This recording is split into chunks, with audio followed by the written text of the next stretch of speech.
nwere problem n'ihe amụfụ. Problem anyị nwere n'ihe amụfụ bụ ndị Fulani. Kamgbe arọ anọ kịta ka ndị Fulani bidoro imekpa anyị ọnụ. Anyị bụ ndị ihe amụfụ, ndị eji nri wee mara. Eji nri wee mara ihe amụfụ. Onye ọbụla na-abịa n'ala Igbo ga-ama ihe banyere ala Igbo bụ ihe amụfụ. Anyị na-aza eke ihe amụfụ. Ndị ọbụla na-abịa eke ihe amụfụ bụ ka ha jee zụta nri n'ihe amụfụ. Ma taa ndị ihe amụfụ na-ejezi ebe ọzọ ka ha jee zụta nri. Ma because of ndị Fulani, anyị amara ebe ndị Fulani si wee bata n'obodo anyị.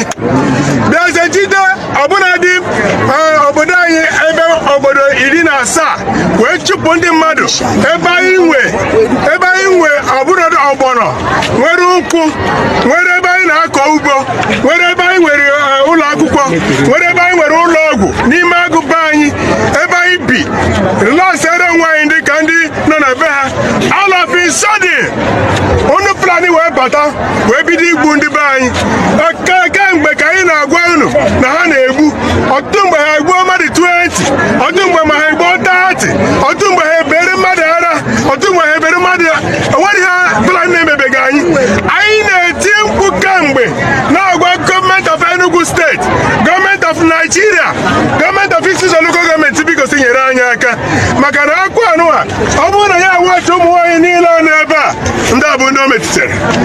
O mere m ụzọ adịrọ n'ihe amụfụ tata, maka na ihe anyị mere na ụzọ adịrọ ọbụla ndị ihe amụfụ si ọ bụrụ na ha ka bụ ndị obodo a, si mee ka ha mara na ha bụ ndị obodo a, gọọmenti gee ha ntị. Ọ bụrụ na ha bụ ndị obodo a, biko gọọmenti biko gee ha ntị ka e wee nwee ike napụta ha n'ọnọdụ a. Oge anụwa bụ oge ọrụ ugbo. Ndị a niile n'ebe a bụ ndị si n'ebe ha bi wee kwafu wee lọta na-abịa nọ n'ebe mmadụ agụ a na-egbu. Ndị be anyị ụmụ okorobịa anyị egburu egbu dị uncountable. Then ndị nọ n'ụlọ mkpọrọ kịta bụ uncountable. Ọ bụrụ na nwere ka nwa okorobịa si megide n'ihe mfụ, etinye eje tinye na prison. Biko nụ gọọmenti of Enugu steeti, gọọmenti of Nigeria, biko si nyere anyị aka n'ihe amụfụ si. Biko anyị na-ayọ biko si nyere anyị aka. Abịakwa anyị na-akwara unu yiri unu obi kịta anyị ebidogo. Ọtụtụ mmadụ bụ ndị nwụrụ na bụrụ ndị Fulani gburu ya, mara ndị Fulani gburu ya. Ihe Fulani ji gbu ndị a bụ na ha natara ego na gọọmenti dekọọ rice, then ndị Fulani kpọrọ efi kpobe na ugbo rice ha wee taa ya. Onye eche echiche ka ọ ga-esi kwuo egwu gọọmenti ụgwọ ọ natara bank, onye ahụ nwụọ ọrụ onwe ya.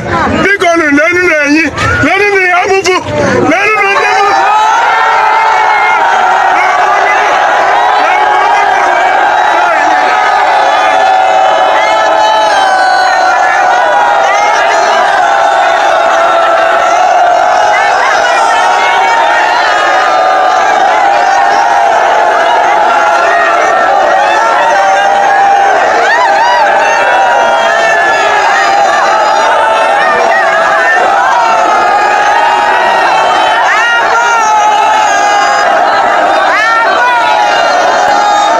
My people, there was a time in Igbo land when you are tired of the city after the hustling and you just want to go and relax. You will just go to the village. You just go to the village, your village, and rest. Maybe you want 2 days, 1 week as the case may be, then come back and continue your hustling. But right now, people that are in the city, like Onitsha, are far better than those in the village. Village used to be a place that is very, very peaceful. But right now, the Fulani herdsmen are chasing people out from their village. Villagers are running out. The other day, it was EBONYI. The other day, ENUGU state. Now, Ehamufu. You heard the people, the women of ENUGU state, how they all came out wailing to their governors to help them, to do something. The farmers don't even go to farm. If the farmers don't even go to farm, how will people produce food? How are people going to, you know that those people in the villagers, it is majorly this farm crop that they used to eat. They will sell some, they will eat some. Now they can't even go to farm. Everybody is suffering. How will those people in the rural areas, how will they eat if they can't go to farm? Why can't they go to farm? Because of Fulani herdsmen. In your own farm, a Fulani herdsman will catch you, and there is nothing else that will be on his mind than to buy you. How are people going to survive like this? And if you mistakenly try to fight back, they will be the one to arrest. That's when you will see the rule of law playing out. They will buy you. They will arrest you, and you will remain in detention. Is it not the one that Ohaneze, the youth of Ohaneze and Igbo said that the governor of Ebonyi State now arrested him. Ever since then, has he come out? He has not come out, just because he spoke out for the people. On what happened in the Ebonyi State too? Is the governor not supposed to be sympathizing with the people? Up to today, this man, they are still making his case in the assembly of whether he will be out or not. Watch this video. The Ohaneze and Igbo Youth Council over the unlawful abduction, illegal detention of Comrade Igbayaka, the national president of Ohaneze and Igbo Youth Council from Owerri, on the alleged instigation of the governor of Ebonyi State, Nwifuru, and the Nigerian police force, and a call for the intervention of the House. With your kind permission, Mr. Speaker, I'll proceed to lay the petition. Please go ahead. Any more petitions? None. All petitions are referred to the Committee on Public Petition for further legislative action. Honorable colleagues, it's my honor and privilege this Salute Chamber to take it this morning. The matter is on the need for us to investigate the utilization of takeoff grants, bailout funds, and interventions allocated to ministries, departments, and agencies of government. I seek here imprimatur to lay the Fulani herdsmen, they will not fight they will not fight them. They will not allow you to fight for your rights. If you even hurt them, you will remain in prison. You will be termed an IPOB member. That is where they have power. Anything that goes on, even if you are not part of the people that committed it, as long as you are there, you will just be arrested, thrown into prison and forgotten, and be termed an IPOB, termed a terrorist over something you do not even know. But the people that are oppressing your own people, you cannot even do anything about it. Look at how these people are wailing. Where do they go? If you cannot have peace in your hometown, is it in township that you will have peace? Because when those people look for people and they do not see in the village, they will definitely come and meet you in the town. Where else would the people of Igbo go? Where else are we supposed to go? Our grandparents, our parents that are in the village, you will just, anytime that you have call, your mind will just skip, because you don't know what they are calling you for. In your village again, people ask, hey, you know how December used to be in Igbo land whenever it is December period. But just last year, how many people came back? It is happening in ANAMBRA State, it is happening in EBONYI, it's happening in ENUGU, it's happening in Abi. Where will people go? Where will people go? I'm going to show you a video of how someone complained bitterly of an Igbo man, just a man that is going about his business, how he was arrested and detained over something we did not know. Termed an IPOB member. Watch this video. Ikeduru nke steeti Imo. Anyị na eji ohere a na-eme ka Ohaneze mara that the whereabouts of Oluchi Isaac Elekwachi is still unknown. Isaac Elekwachi Oluchi male was arrested on 10th September 2024 na shop ya na Ama John na Akabo. Now, ọ bụrụ na ị ga-echete last year, o nwe mgbe ndị obu egbe gbagburu ndị police na Ama John side ebe Akabo dia. So this guy a na-akpọ Oluchi Isaac Elekwachi nwere shop na Ama John dia, o nwere shop na ma ọ na-ere boutique. You know, nwekwe nwa small machine tuke ọ na-eji agbagharị. So that morning ihe a mere, from investigation I carried out, that morning ihe a mere, nwaanyị ya wụ ndị a na-ama ụzọ aga ahịa. So mgbe nwaanyị ya pụtara that early morning ahụ na Ama John hụ ihe mere nụ, kpọwazie di ya nụwa na phone. Si ya di m lekwe ihe mere nụ, lekwe ihe mere nụ. So di ya, this Oluchi Isaac Elekwachi abawara ya. So ọ hụrụ ụdịrị ahụ mere nụ, ya aka na-akachikwe ntị na-aga ahịa, that she should come back home immediately. Because ọ otu ndị polisi si eme, they can come there and start arresting anybody ha hụrụ. Ụdị ụmụ anasị ya mba na ha na ọ gawara ọbala moto aba na ọ gawala agawa. Ya si ya lọta ọsịsọ. Okay. After Kadatin mechara, this guy apụta shop. Mgbe ọ na-apụtala shop, Tiger Base awega boy. Ka Tiger Base na awega, ajụfụda ajụ, ihe akụrụ this boy, we ha anaghị eji ọnụ ekwu. Ihe akụrụ this boy akụ, we ha anaghị eji ọnụ ekwu. Kụchaa ya, pack ya the whole clothes nọ na boutique ahụ. Na Ama John ka ihe mere. Mụọ ya ọkụ, wee ya fuel, gbaa ya ọkụ.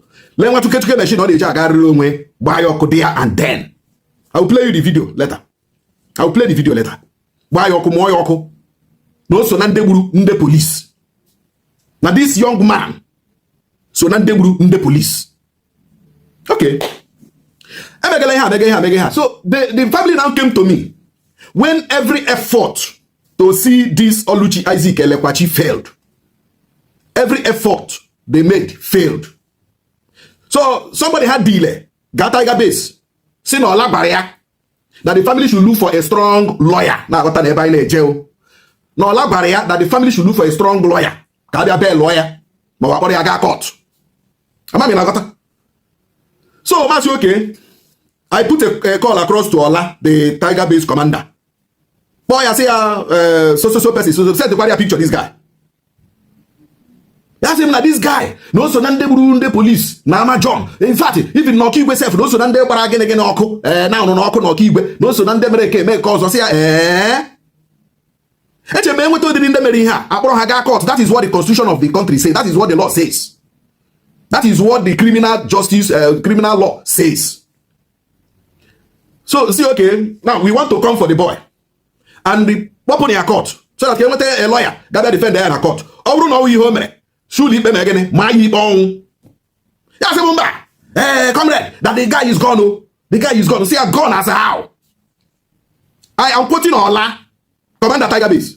See, the boy is gone as a how. Which means the boy is dead. That will never let the boy. So I now called the family back. See, Onya who see you no last it but that strong lawyer. Una the shop. Ihonya who got I see yes, I had the shop. Ihonya who got no last it but that strong lawyer. Kada bell or the guy. KZMG Paula, yes, him never let this boy. No police. He killed police. Even the CCTV camera. Even never take this and that. See, okay, I would like to see the CCTV camera where this boy is in action. As an ANAMBRA. Popo. Atop of Hono. Wrote today. I got them with this investigation. Yeah, see, even the people know that I asked around. The only thing them discover from investigation, na behana akabo, who were one of their uncles, where this boy Niaga to yam pro, no get deal with him. I thought me mention the name of that uncle. Ami Yama Akabo. Oh, the guy name on Asa Akabo. Ami Yama. Now this boy, no this boy because of Alashe. One name by this boy. Discover problem how we get a family might have linked this man to go and call Tiger Base. See her now this boy so now they will do the police. Are you getting where I'm flowing to? So, but that is not the issue. The issue is that this guy is missing, and we need Tiger Base, Ola CSP Ola Dimechi, to confirm, and the inspector Chidebere Wosu, this family ego, to confirm whether this boy is alive or dead. That is just the reason for this video, for this broadcast. Because I have waited. This family have waited. Kaima might get positive reaction. No positive reaction coming. So this video is for Commander Tiger Base Ola Chidebere Nwosu, Imo State Police Command, to confirm whether this guy here is alive or dead. Or put on the express statement. No, that you people arbitrarily killed him. What would this guy caught? That is the reason and the purpose of this video. We are waiting for their reaction. I chair her 14 days. We will take necessary legal actions against the Nigerian Police Imo State Command. Onye nke akwa neba Kevin Chinedu Ahioko. Onye ji alatarochi mana owo onye lilu ni ihe ala local government Anambra State. What happened ihe oma olu LGA nke Imo State. Now on a Sunday, and that should be on the 27th August 2023, according to the family, Lekwende Bubago, Nde Bubago Hawega, Nolo Haide Hadi, ladies boy G. Before him Brugadier Akugi acquire the town. This guy again, Asi, no IPOB, Asi, as in Asi. I'm my Asi. This boy. Come August 2023, wrote today. Anya wanya ahubeye, anya family ahubeye. Ebru Ghana, they are staying on all over. Nebubago gene camp, no. Do this boy. family bia akọ elu, family bia akọ ala, family bia say okay mecha ga release. The family ga release, the family ga release at the end of the day. A release with this guy. Mbabia zili na ajụ this guy. One of them n'ime ndị Ebubago, awaza the family na eburule ya ga Owerri. Na eburule the boy go Owerri. None of the DSS. None of the man of the DSS. Family shukwalu every day ha no DSS. Every day ha no DSS over here. Can we see this man? Come with 2023 road today February March 1st, yes, 2025. The family of this Chinedu, aka Alatroji, Anyaha Egubeye. This is the kind of human rights violation we have been seeing in this state. And this is the tiger base. Ayina Agwakwa Ebubago. Obru nu nebuole this man. Potanu kuo nu nebuolie. Obru kwanu no dendo. Unu si na asi na owo. Broni aga court. Allow the judiciary to do their work. Security agencies should stop doing the work of judiciary. Who that can the judge is here, man? A judge amana no ye wonyo shi no na wonyo chi. So sa anya a judge kromado. So sa anya a judge gunyere somebody unu na-ebu ebubo. A judge knows. It is not by magic. It is by training. It is by experience. So we are asking the Ebubago. Obro na this man odendo. Potano gwandi Igbo. Potano gwandi nwunye. Obro na this man had hondo. Potano kuoye. So that the family will have a closure. Hamana nu na-ebuole their father. Mana nu na-ebuole their husband. Mana nu na-ebuole their brother. So this video is for Ebubago to come out and say where the whereabouts of this man. If you people have eliminated him, come out, say it. If this man is still alive, come out and say it. 14 days, we will take legal action against Ebubago and against DSS. Thank you. So my people, this is what the common man is facing in Igbo land. This is what people are going through.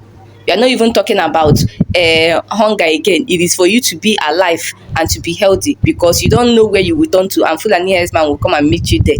Someone said that the Igbos are blessed, are richly blessed, but when it comes to leadership, it is zero. We don't have leaders. Everybody is saying it. The one person that is speaking for Igbos has been detained for how many years? And this is why the Igbo leaders will not want him to come out, nnamdi kanu. Because they know that once he is out, all this thing that is happening, he will not be part to it. He will try to stop it. He has been saying it that immediately he comes back out from DSS, just give him 2 minutes, and all this rubbish that is happening around the Igbo land will stop. But they do not want it. That is why they've refused to release him. Igbos are suffering in their own land. When they try to hustle in another place, everybody will tell them, go to your place. But in their own place, you will not allow them to have peace. There is no peace anywhere. So guys, please share me your opinion in the comment section. What you have seen, what you have heard. Please, everybody needs to speak up. Share me your opinion in the comment section. Like and share this video.